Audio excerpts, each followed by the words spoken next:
Ушул жумада бир журналист кызга көчөдө кетип бараткан эле бир бейтаныш жигит жамбашка чаап кеткен видеосу интернетте тарап азыр кызуу талкуу жаратып отурат. Бул окуя харассмент, башкача айтканда ыдык көрсөтүү деген темага биз кайрылып келүүбүзгө дагы түрткү болду. Бүгүн биздин студияда ошол ыдык көргөн журналист Айдай Токоеваны, изилдөөчү блогер Азиза Мурзашеваны чакырганбыз. Саламатсыздарбы? Берүүнү мен Алия Сурана жана кесиптешим Айгерим Акылбекова алып барабыз. Дегенде ошол сиздер калган окуяны көрүп алалы, анан кийин талкуубузду баштайбыз. Почему-то женщина меня ударил тогда, а?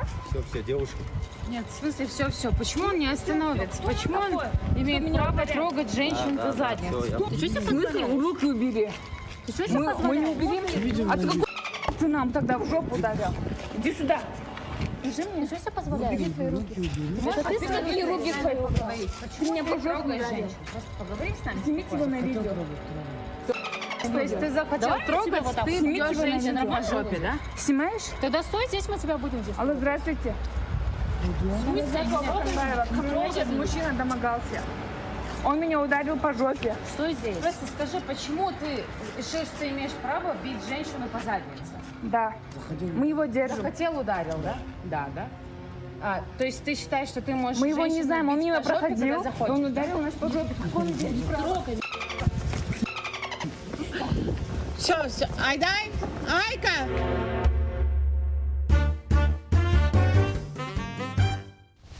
Мынакей биз азыр видеону көрдүк.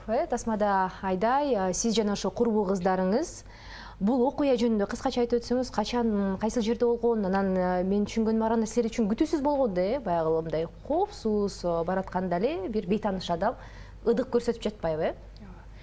Биз курбуларым менен 4 кыз болуп, бардан келатканбыз, Бокомбаев көчөсү боюнча. Келатканда 3 эркек бала ошо маңдайыбыздан келатып, бирөөсү деген жанынан өтүп баратканда кол менен мондайдан узундан келип туруп бир чапты да мени. А мен катып калдым. Жамбашка. Мен жамбашка чапты, мен катып калдым. Күткөн эмессиз. Күткөн эмес, анткени мен кыздар менен, курбулар менен аябай өзүмдү комфорттуу сезип келаткан болчумун. Андан кийин чапкандан кийин колум рефлекс эмне дароо эле алып туруп милицияга чалып баштадым. Дароо чалып, анан кыздар да баланы токтото баштап, ошо сурап баштадык. Анын артынан барып, ушул видеого тарткан жериңер бар, Ооба. Бала эме деп жооп берди, сен анын жообу дагы сот тармакта абдан бир кызуу талкууга алынбадыбы? Кааладым, урдум деди да. Өзү ошол жерден күнөөсүн мойнуна алды деген десек болот. Анан силер кызсыңар да, кааладым, урдум. Анан деп эле мен милицияга чалып, алар трубканы алганын түшүнгөндөн кийин качып кетти бизден, жолунуп. Кечээ ушул милицияга да арыз жазылган болчу, Анан ушул биз милиция менен байланыштык. 1-май райондук сот, 1-май райондук ички иштер бөлүмү бул ишти карап жатат. Мен билгенден ал бала келиптир, сиз дагы жолугуп келдиңиздер. Азыр окуя кайсыл өңүттө болуп жатат? Анан бул эми прецедент катары да карасак болобу? Ушул сексуалдык кырдык көрсөтүү боюнча. Кокустан эле колум тип кетти демиш деп атат. Эми биринчиден биз видеону ошо жүктөп атканда интернетке биз мындай эч оюбузда болгон эмес да, милицияга карайбы эметеби депчи. Анткени бала качып кетти, бизде көбүнчө мындай иштер көп каралбайт. Андан кийин жөн эле ошо адамды биринчиден башка адамдар да бетинен көрүп, ушундай жөнөкөй эле биздин арабызда жүргөн балдар силердин кызыңарга, карындашыңарга ушундай ыдык көрсөтүшү мүмкүн дегенди бар дегенде. Ошо видео тартып баштагандагы бир аз ошо коркутту окшойт, Баягы тартып атканын көрүп башкача болуп эле мынтип чүнчүп эле качып жөнөдү да. Балким эгерде видео жок болгондо, мисалы караңгыраак жер болгондо, сиз жалгыз болгондо, балким андан катуу дагы мисалы бир коймок зордук көрсөтмөк деп да мен корктум да. Анткени көпчүлүк учурда биз ошондойго кабылганда, ар бирибиз ошондой кабылсак керек, жашообузда кетип бараткан жерден эле баягы жалгыз кетип баратканда кылышпайт да. Көбүнчө баягы 2-3 болуп, мындай бир көп топ болуп келатканда жашашат дагы. Анан сен өзгөчө жалгыз болуп баратканда кылышат, анткени билишет сен жалгыз туруп эч нерсе жасай албайсың да. Анан эмне кылып атасың деп кыйкырсаң, кайра өзүңдү сөгөт, жаман сөздөр менен айтып, кайра өзүңдү аябай баягы эмеңди, намысыңды түшүрүп, абдан бир жаман бир абалга калтырып туруп, анан кийин аябай каткырып, жалжаңдап качып кетишет да. Ошондо абдан ушундай бир жаман болосуң да. Ал бала дагы мен мындай ойлоп койдум ушул тасманы көргөндөн кийин. бул баягы биринчи учур эмес да. Ал буга чейин да ушинтип көрсөткөн. Жасап эле жүргөн нерсеси, Анан ооба баягы сиздер журналист катары баягы гендер сезимтал элементтерди билип, өз укугуңуздарды билген үчүн барып тасмага тартып жатпайсыздарбы? Ал дагы ушул нерсени күткөн эмес да. Себеби бул нормалдуу деп эсептеген, жана кыздар эч кандай үн катпайт деп ойлогон. Азиза, сиз кандай ойлойсуз? Мисалы, видеону көргөндөн кийин сизде кандай сезимдер жаралды? Видеону көргөндөн кийин албетте мен өтө жин келди. Өзгөчө мындай айтты го, мен кааладым, ошон үчүн урдум депчи. Ушул сөзү кыжырыңызга тийди. Ооба, кыжырыма тийди. Анан кийин кандайча ошондой болот депчи. Эмне үчүн мен кааласам, мен ошондой кыла алам. Мисалы, мен баратам, анан бир эркекти көрөм, мисалы жакшынакай там кыска шорт кийген.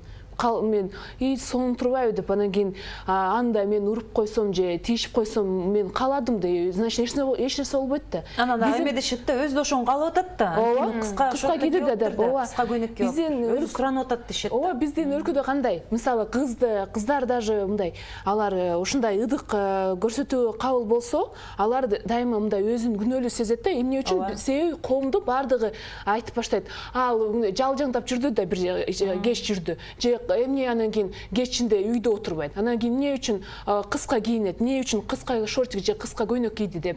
Ошон же башкача мындай боенуп алды деп, ошентип кыздарды күнөөлөйт да. Биринчи ирет кызды күнөөлөйт да. Ошон үчүн кыздар дагы ушундай учурларда өзүн күнөөлөшөт да. Мен ушундай аларга бир повод берипмин. Бирок мен айткым келет да, ошол эркектерге айткым келет да. Мен кыска кийинсем, мен азыр эшикке лифчик менен чыксам, мен силерге сигнал берген жокмун.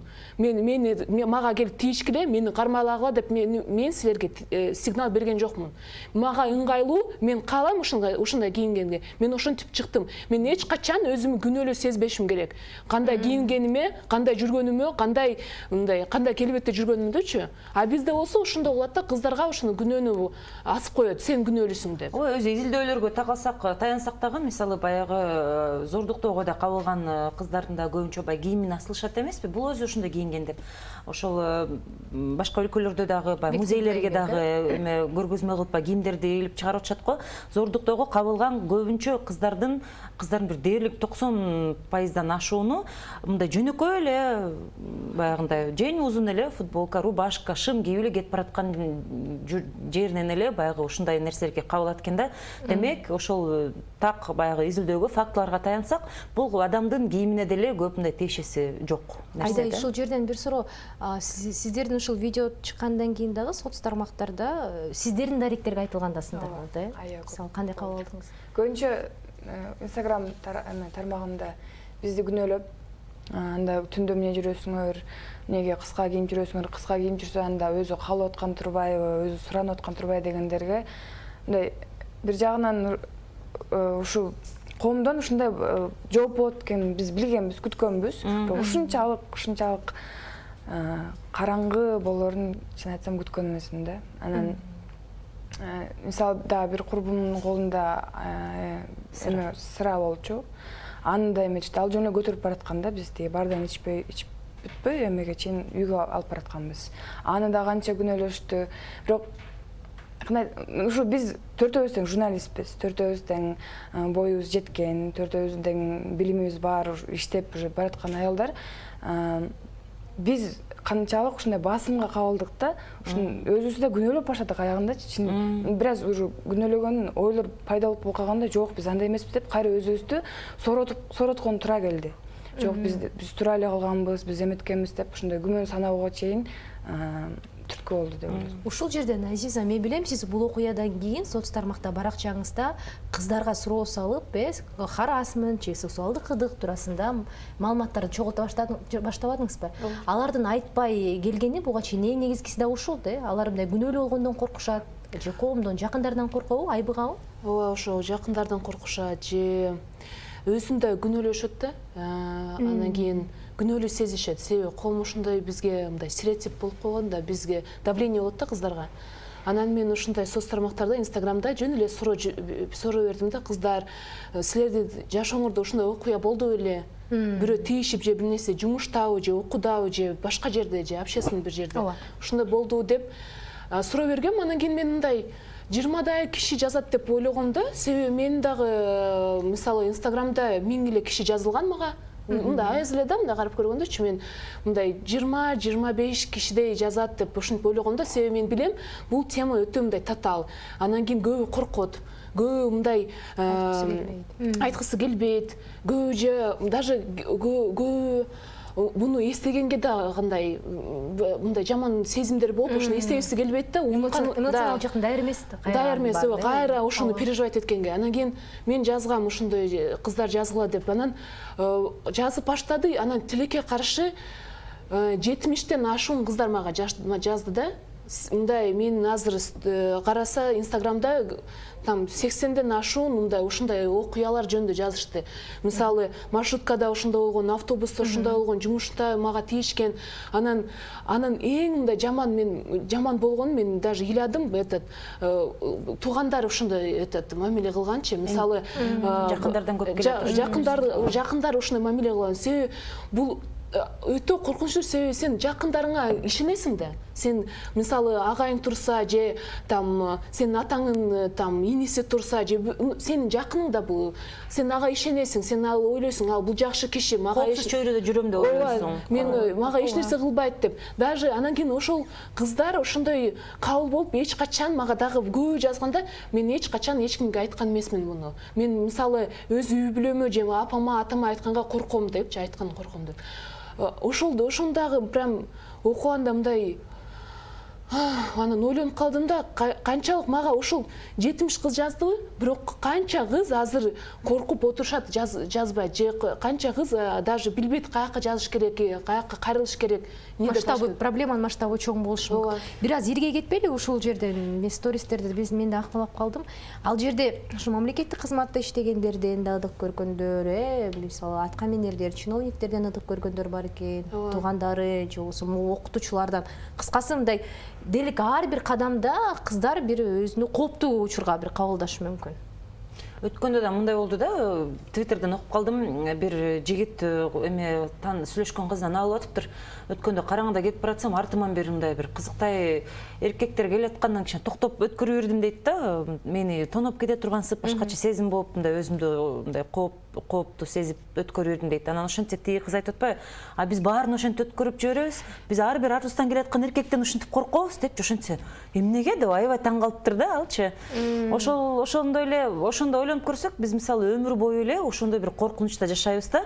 Мага тийип коёбу депчи, мисалы баягы ошол эле имаратка кирип келгенде, мисалы лифтти күтүп туруп калабыз го, кичинекей кезимен билем да мен, биз баягы подъезд караңгы болуп калса эле коркчубуз да киргенденчи, баягы өспүрүм кезибизде эле. Бирөөсүнө чогуу кирип барып, кел чогуу үйгө кирип кетели, жалгыз калып кетпейин деп ушунчалык коркосуң да. Анан баягы караңгы подъездке кирип лифтти күтүп турганда дагы жаныңда бир тааныбаган бир эркектер туруп калса, сен кете бергиле, мен анан бияка лифтти чүрө бергиле, мен кийин барам деп ушинтесиң, же болбосо тепкич менен урган бойдон чуркап качып жөнөчүбүз да. Ичиңде кандайдыр бир дайым ошо коркунуч сезим бар да. Көчөгө чыгасыңбы, күндүзбү, түнү, кышында тим эле бүт жагың жамынып, момтуп, жылуу кийинип, эч бир териңдин бир дагы сантиметр көрүнбөй кетип бараткан жерден да коркосуң. Бул мындай бир кыска кийингенден, же болбосо баягы ичип алгандан, же болбосо мындай көчөдө жүргөндөн эмес, үйүңдүн подъездинен деле коркосуң, күндүз деле караңгыда делечи.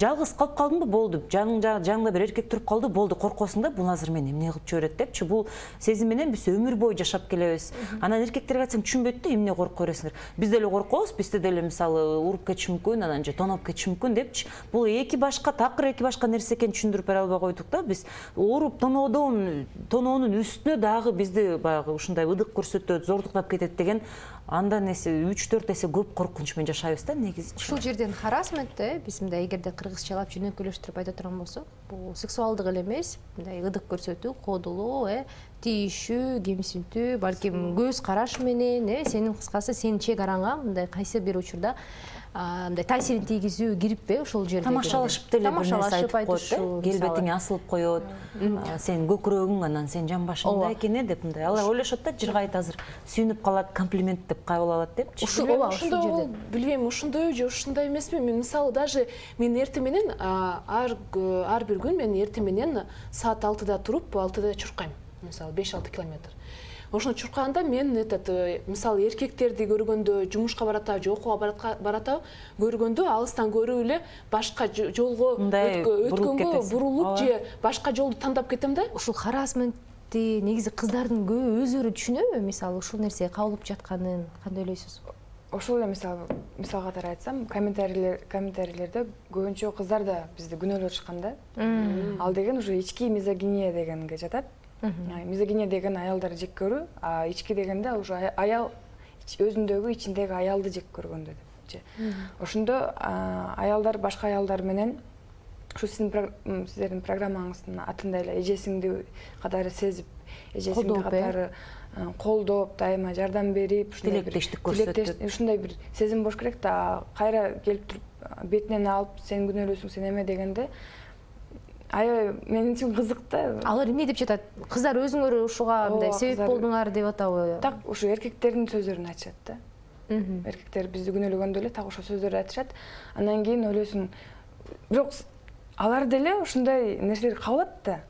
Ушундай нерсе кабылгандан кийин, ушундай нерсени өткөндөн кийин кантип башка аялдын сезимин түшүнө албайсың, же кантип башка аялга ушундай бир тилектеш катары мындай аны колдоп койсо болбойбу деген мындай. Демек алда өзүн ошо күнөөлүү сезет окшойт да. Анан өзүн кичине жеңилирээк сезиш үчүн башкаларды күнөөлөгөндө балким жеңилирээк сезип калат, мен жалгыз эле мындай эмес экен, башкалар деле ушундай экен дегендей бир менин оюмча бир психологиялык бир жеңилдетүү бир ыкмасы да өзүн өзү.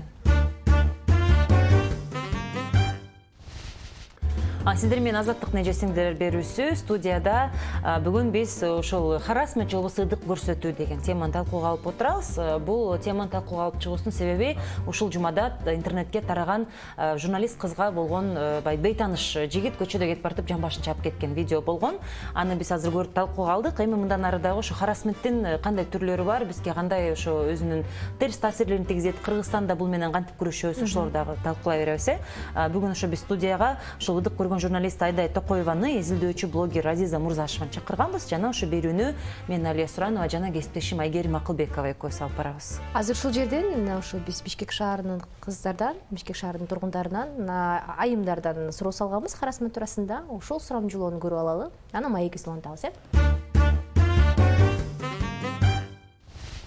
Көп эле кездешет болуш керек, элдердин айтышына караганда. Сиз өзүңүз кабылган эмес. Мен, болот мондай карап, тийишүү болот. Ар ким тарбиясына жараша көрсөтөт да. Өзүнүн эмесин. Кээ бир жаштар бар, азыр сонун ыймандуу жакшы, кээ бирлерди карап турсаң, такыр өзүң карагандан уялып кетесиң, ушундай болуп атпайбы заман. Общественный транспортта болгон неосознанный ихний харассмент меня бесит. То, что они, некоторые мужчины, я сама заметила, получается... Вы думаете, они делают это неосознанно? Или может быть осознанно, может быть неосознанно, потому что я сама видела, когда именно в общественном транспорте, в маршруте, да, и именно когда люди сидят, они как-то, не знаю, да, өздөрүнүн денесин артка тартпай, мындай, ошол моменттер жакпайт да именно. Я, может быть, счастливица, что я не сталкивалась с этим. Но мои подруги сталкивались, да. Бывало то, что на работе сталкиваются, по учебе, то есть преподаватели как-то, может быть, было такое, да. Ал аябай терс мамиледе бизде особенно бул Кыргызстанда ушундай көп кездешет экен. Мен 2 жыл булдан алды Москвада жүргөнмүн.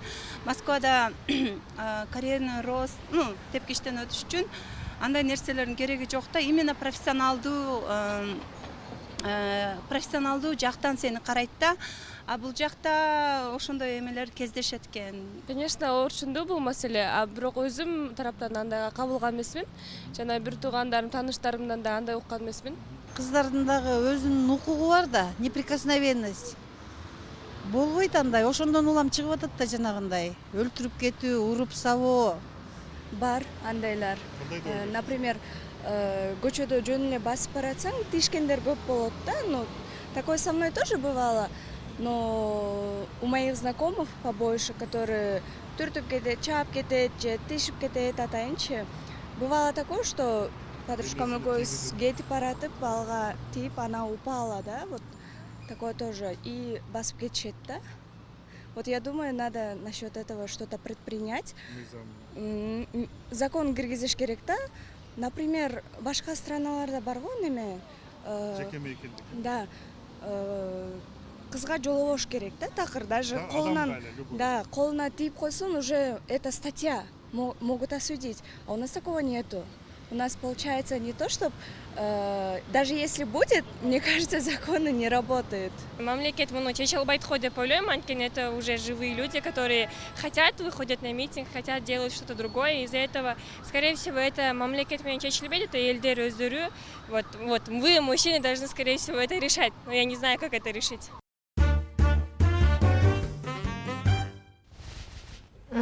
Кызык бир пикирлер жаңырды, азыр көрдүк жаңы эле. Алардын бирине мисалы токтолгум келип атат да. Бири кыз айтпады, ошол коомдук унаада билип билбей балким эркек харассмент көрсөтүшү мүмкүн депчи. Анын кыргыз коомунда эле ала турган болсок, ушу эркектердин ындык көрсөтүүсүнө эмнелер себеп болушу мүмкүн деп эсептейсиздер? Мисалы бизде тарбияда деле кичинекейинен эле эркек балдарга бакчадан деле бар чачтан жулуп кой, бар кармап кой, бар өп кой деген сыяктуу тарбия, балким чоңдорду көрөт, балким коомдон ушундай бир нерселерди үйрөнөт. Ой, кичинекей баласы кичинекейинен эле ушу кыздарга тийишип атса, кайра мактап, ой, ушу менин балам ушундай деп кайра жыргашат да, тенесичи айтпайбы, ай, ал кызга колуң менен тийбей, чачынан жулбай, жакшынакай кылып, жактырсаң барып сүйлөш, мамиле курганды үйрөндүп, эч ким үйрөтпөйт да бизде. Кичинекей да бизде дагы мисалы мектепке кетип баратып, балдар баягы бир чаа өтсө, же эми чачыстан жулса, мугалимге барып биз деле даттанчубуз, мугалимдер айтчу, ай сүйүнбөйсүңөр кайра, силерди демек жактыратыптыр да деп коет да. Анан түшүнбөй эле каласың да. Ошол эле кезде кыздарды дагы үйрөтпөйбүз да. Туурабы? Сенин денең эч ким жолбош керек, сага сүйлөбөш керек, сага тийишпеш. Сенин мейкиндигиңе эч ким кол салбаш керек деген сыяктуу. Азыр керек болсо, эменде айтып атышпайбы, изилдөөчүлөр, кичинекейибизде керек болсо балдарды дагы беттерин тостурупчу, өптүр, чоң апаңы өптүр деп ошол кыйнагандан деле көп нерсе башталат дейт да. Өзүн баягы жеке мейкиндигин сактабаганданчы.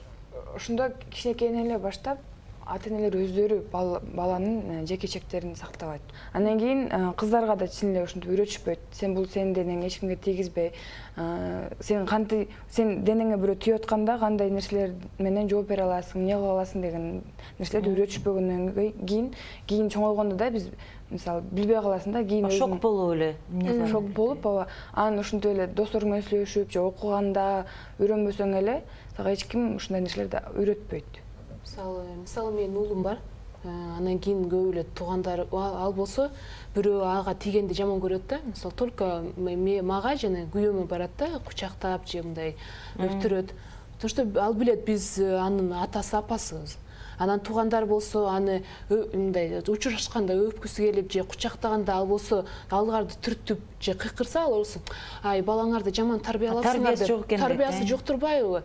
Анан жакшынакай болуп эле мындай учурашпайбы? Анан мен айттым, жакпайт, ага жакпайт, аны кыйнашым керек. Мен күйөөмө да айтам, бул анын өзүнүн жеке бир чеги бар. Ал өзүнүн ушундай өзүнүн отпор бергенди да билиш керек. Каалабаса эч ким ага тийбеш керек. Биз чоңойгондо же түшүнүп калганда биз дагы түшүндүрүшүбүз керек. Эч ким сага тийсе болбойт. Бул жагыңа тийбейт, бул жакка тийбеш керек. Бирөө тийсе бизге айт депчи, уялбай эч качан коркпо деп. Ошол эле учурда азыр биз жооптордон угуп жатпайлыбы? Көпчүлүгү эле харассмент дегенде дароо эле мындай сексуалдык ырдык же болбосо ошол эле мындай баягы кайра эле секс темасын, зордук зомбулук темасын түшүнөт экен да. А бирок харассменттин түрлөрү көп да. Биз буга дейин деле айтып өтпөдүкпү? Мисалы сизге келген кайрылууларда деле, жазууларда деле кандай бир мындай ачык мисалдарды айта алабыз да? Көбүнчө маршруткада экен. Общественный транспорт, коом транспортта ошондой көп болот экен да. Көбү айтышты, ушундай болгон автобуста мен кичинекей, мисалы мен 12 жаштагы бир кыз, мен 12 жашта элем, анан кийин мектепке кетатканда бир эркек болсо артыман туруп алып ушинтип жабышып мага ошондой кылды. И даже не то, что жабышып, ал болсо ошону үндөрдү как это вот стонать начал, да? Үн чыгарып ошентип ошону кылыптыр. Ал болсо коркуп байкош башка остановкадан чыгып качып кетип. Ошондой болуптур да, мисалы. Же ошол маршруткада ошондой, анан кийин мындай кичинекей, мындай 12-11 жашта уже кичине өспүрүм болуп калат го кыздар. Ошондой көп болот экен да, ошондой көп окуялар, учурлар болот экен.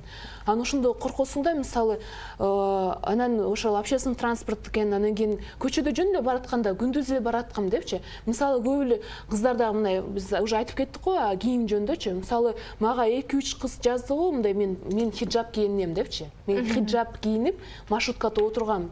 Анда деле кабылган. Анда деле кабылган да. Маршруткада. Анан кийин мисалы маршруткада ошондо болгондо башкалар же көрмөксөн болуп коюшат. Мындай бул алардын өзүнүн иши. Эч ким даже киришпейт да. Мисалы чоң кишилер эмне кылып атасың деп мындай эч ким коргоп койбойт. Эч ким коргобойт да. Же башкалар көргөндө, башка эркектер көргөндө алар жылмайып коет экен да. Жылмайып ушундай деп. Кайра эч нерсе кылышпайт, коргобойт. Сиздер көрүп жаткан Азаттыктын эжесиңдер берүүсү. Бүгүн биз харассмент же болбосо ыдык көрсөтүү темасын талкууга алып отурабыз. Студияда бүгүн конокторубуз журналист Айдай Токоева жана блогер Азиза Мурзашева жана алып баруучулар мен Алия Суранова жана Айгерим Акылбекова. Мен өзү ушул тема харассмент тууралуу баягы Америкада магистратурада окуп жүргөндө чоң бир изилдөө жасап баягы эме жазгам да, дипломка. Ошондо көпчүлүк баягы кейстерди, канча кейстердин баарын окуп чыктым. Мисалы Америкада жана Мету деген чоң бир кыймыл болуп жарылып чыкты го Голливудтан, анан бүт дүйнө жүзүнө тарап кетпедиби? Баягы саясатчылардын дагы баштары алына баштады, бүт баягы деңгээлдерде Мету деп хэштег менен жазышып, бүт ошол харассментке кабыл болгон аялдардын баары үн чыгарып башташпады беле. Анан айтышат да, эң эле негизгиси ушул темага келгенде бул үн чыгаруу дейт. Кыздардын оозун ачып сүйлөшүү же жазышы керек дейт. Анткени эгерде биз өзүчө ушинтип отуруп эле шыбырашып эле же баягы анонимно жазып эле коркуп ошодон калтыра берсек, бул эч качан баягы шишип келет да кайра эле ылдыйлап калат дейт. Буну жардырып чыгыш үчүн көптөгөн баягындай басым керек. Басым пайда болуш үчүн көп кыз ошону айтып бериш керек, жазып бериш керек дейт да. Ошол Америкада эле баягы Мету деген миллиондогон аялдар бири-бирин көрүп жазгандарын, мен жалгыз эмес турбаймынбы? Мен бул адам менден башка 15 аялга ушундай харассмент көрсөткөн турбай деп, анткени баягы ошо изилдөөлөргө алып караса, бир жолу харассмент көрсөткөн эркек баягы мыйзам ченемдиги бар да, бул жалгыз гана сага эмес, бул сенден башка дагы өлдү дегенде бир 4-5 аялга же кызга көрсөткөн болот да. Бул ошондой бир мыйзам ченемдүүлүгү бар. Ошондуктан бул баягы ошол кыймыл баягы кандай десем, жайылып келип Европага да келди, Россияда, Украинада дагы баягы не молчи кандай эмелер болду. Анан Казакстанга чейин келди да, не молчи KZ деген дагы кыймыл болуп, анан өзүнчө уюм болуп кетпедиби? Ошол жерде дагы ошол уюмду баштаган, ошо кыймылды баштаган активист айымдар менен сүйлөшүп калдым Казакстандан. Алар да айтып калышты, бул жерде эң негизгиси бул көйгөйдү чечүүдө биз мамлекет, анан эркектер келиш керек, анан мыйзам, милиция деп күтүп отурсак, бул эч качан чечилбөчү көйгөй дейт. Бул жерде сүйлөш керек дейт. Эң эле негизгиси бул айтыш керек дейт. Ачык сүйлөш керекпи? Ачык айтыш керек дейт. Чыгып кыздар жазыш керек. Бирөө жазганда экинчиси колдоп кетиш керек дейт да. Жалгыз бирөө кыйкырып эле калып калыш керек дейт да. Анда ал кызды тебелеп тепсип жеп салышат дейт. Бирөө баштаганда калгандардын баары колдоп эле монтип мындай жапырт болуп кеткенде ошондо натыйжасы чыгат дейт. Айдай, мен ушул жерден эле сизге улагым суроо да. Азыр бул эми президент окуялардын бири балким президент болушу мүмкүн да.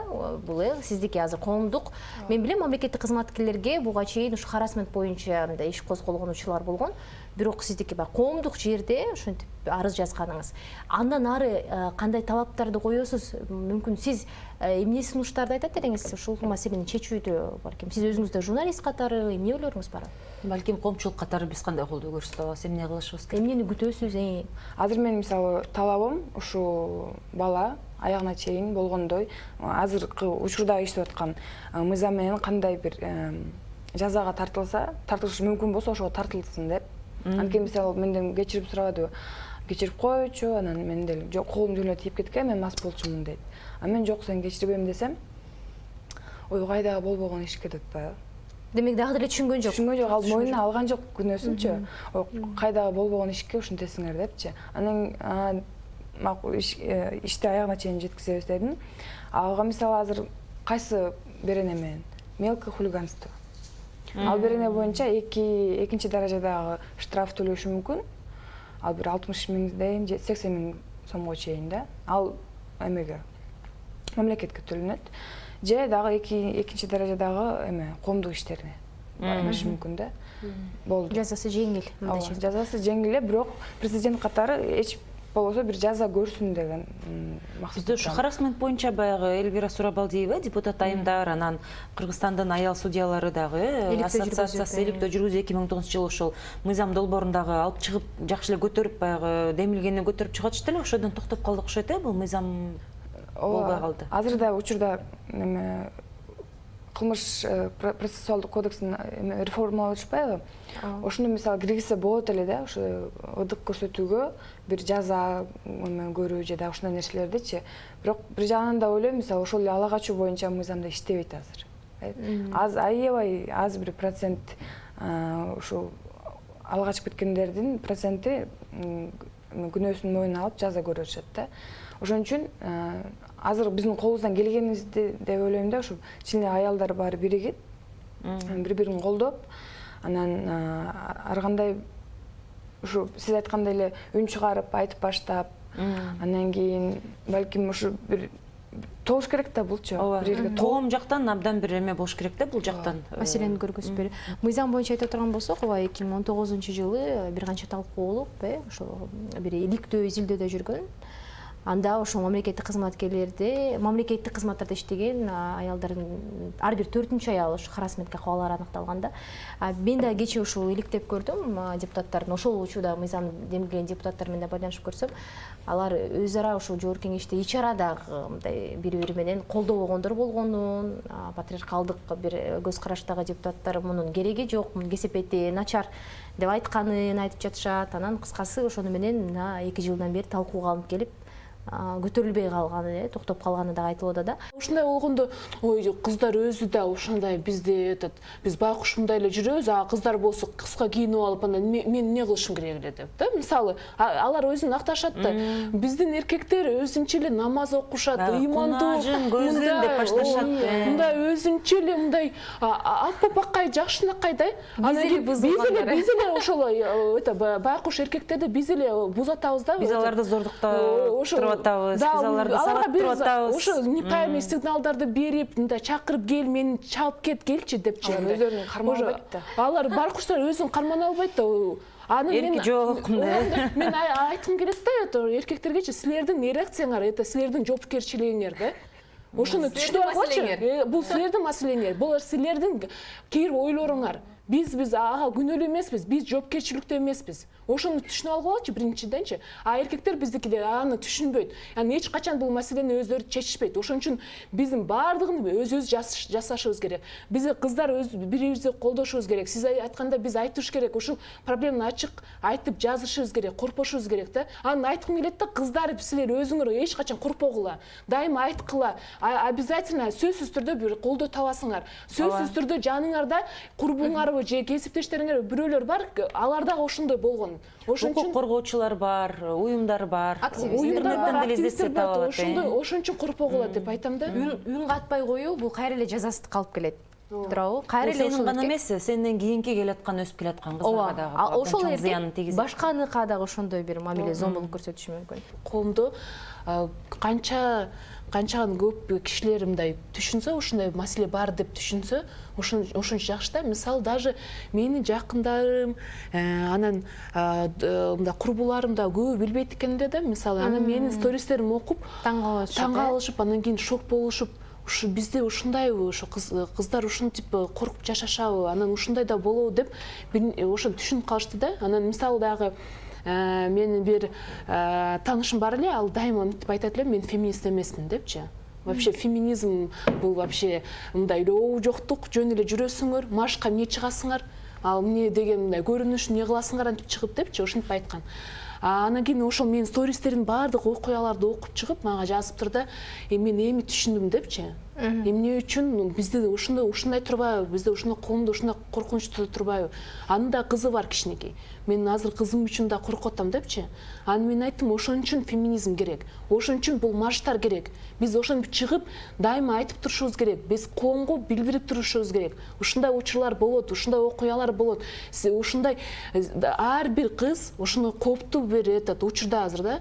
Мисалы, силер эле кызыңар, сиңдиңер, курбуңар ошондой жаман нерселерге кабыл болдум же кабыл боло алат депчи, ошол жөнүндө айтып туруш керек. Анда биз ушу менен берүүбүздү аяктай берели. Бул азаттык нежесиндер берүүсү болду. Бүгүн биз харассмент жолбосу ыдык көрсөтүү темасын талкууга алдык.